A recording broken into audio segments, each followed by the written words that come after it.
कांग्रेस की बहुप्रतीक्षित दूसरी सूची आ चुकी है और लुंड्रा विधानसभा से डॉक्टर प्रीतम राम हैं जो वर्तमान विधायक हैं, उन पे कांग्रेस ने भरोसा जताया है। प्रीतम राम जी हमारे साथ मौजूद हैं। सर, सबसे पहले जिस तरह से कांग्रेस पार्टी ने आप पर भरोसा जताया है, क्या कहना चाहेंगे? निश्चित रूप से हमारे कांग्रेस पार्टी के वरिष्ठ नेताओं ने, हाईकमान ने जो मुझ पर भरोसा जताया है, इसके लिए मैं हृदय से आभार व्यक्त करता हूं और प्रयास करूंगा कि वो जो भरोसा हम पे जताया है उस पर मैं खरा उतरूं। किस तरह से देखते हैं, लुंड्रा विधानसभा क्षेत्र से आप विधायक रहे हैं, फिर से मौका मिला है, ऐसे कौन से काम हैं जिन पर जनता फिर से आप पर भरोसा जताएगी, आपको लगता है कि जीत मिलेगी? लुंड्रा विधानसभा क्षेत्र में वर्षों, अगर देखा जाए, वर्षों से इतना काम नहीं हुआ था जितना मेरे इस कार्यकाल में काम हुआ है। और जो दिखता है, चाहे वो लुंड्रा विधानसभा क्षेत्र में धौलपुर में कॉलेज की स्थापना हो, एसडीएम कोर्ट की संचालन हो, सड़कों का पूरा जाल बिछ गया है। बरियों से लेकर के धौलपुर होते हुए, लुंड्रा होते हुए रघुनाथपुर तक 2 एनएच को जोड़ने का उच्च स्तरीय सड़क का निर्माण हुआ है। इसी तरह से लुंड्रा भलुआ मोड़ से लेकर के बरगिडी होते हुए बिलासपुर चौक तक का सड़क का निर्माण युद्ध स्तर से हो रहा है। हमारे ही विधानसभा क्षेत्र में अंबिकापुर से दरिमा तक का उच्च स्तरीय सड़क का निर्माण हुआ है और दरिमा एयरपोर्ट मेरे लुंड्रा विधानसभा क्षेत्र में ही आता है। उसका पूरा काम करीब एक्सटेंशन का काम 36 करोड़ की लागत से छत्तीसगढ़ सरकार के द्वारा सब पूर्ण करा दिया गया है। अब लाइसेंस का प्रक्रिया बाकी है, तो यहाँ पर विमानन सेवा भी प्रारंभ हो जाएगा। इसी तरह से लुंड्रा में मैंने हार्टिकल्चर कॉलेज का मांग किया है, वो अभी स्थापित नहीं हो पाया, उसका मुझे इंतज़ार है और प्रक्रिया में है। बहुत जल्द वो प्रक्रिया पूर्ण होने के बाद वहाँ पर हार्टिकल्चर कॉलेज भी संचालित होगा और नए सिरे से जितने भी क्षेत्र में पुराने बहुप्रतीक्षित पुल पुलियों की मांग थी, वो सारे के सारे मेरे इसी कार्यकाल में पूर्ण हो चुके हैं।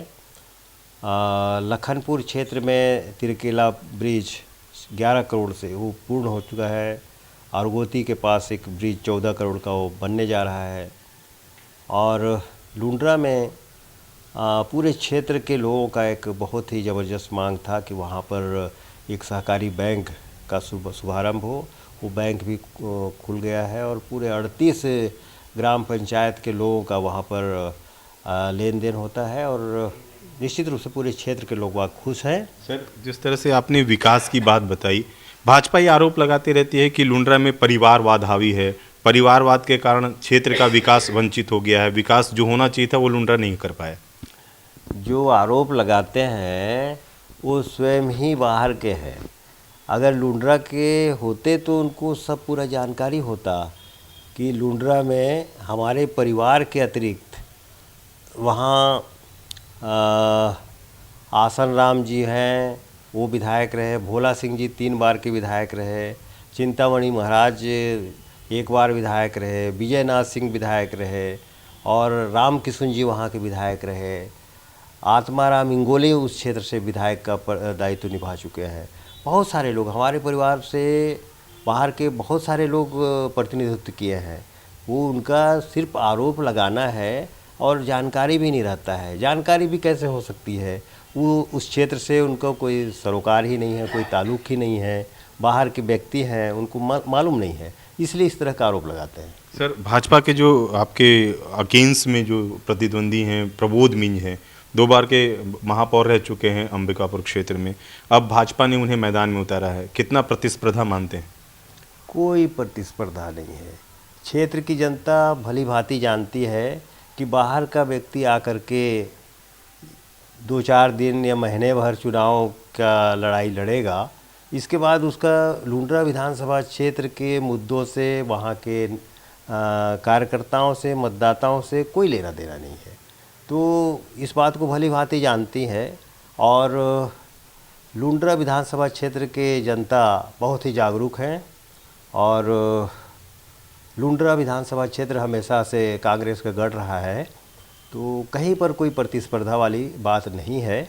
हमारे पूरे कार्यकर्ता, पूरा कांग्रेस का कैडर अब युद्ध स्तर से अब काम करेंगे और कहीं कोई दिक्कत नहीं आएगी। जीत के प्रति कितने आश्वस्त हैं आप? 100% आश्वस्त है। तो ये थे विधायक प्रीतम राम जी, जिनका साफ तौर पर कहना है कि जो भाजपा ने प्रत्याशी उतारा है वो बाहरी प्रत्याशी हैं। ऐसे में जो लुंड्रा विधानसभा क्षेत्र है वहाँ से कांग्रेस विजयी होगी, और जिस तरह से क्षेत्र की जनता है, जिस तरह से कांग्रेस की पार्टी है, जिस तरह से कांग्रेस के कार्यकर्ता हैं, वो सभी एकजुट होकर कांग्रेस को जीत दिलाएंगे। ऐसे में देखना होगा कि जब मतदान होगा और मतपेटियाँ खुलेंगी तो किस तरह के परिणाम सामने आते हैं। कैमरामैन दीपक गुप्ता के साथ अभिषेक सोनी, IBC 24, सरगुजा।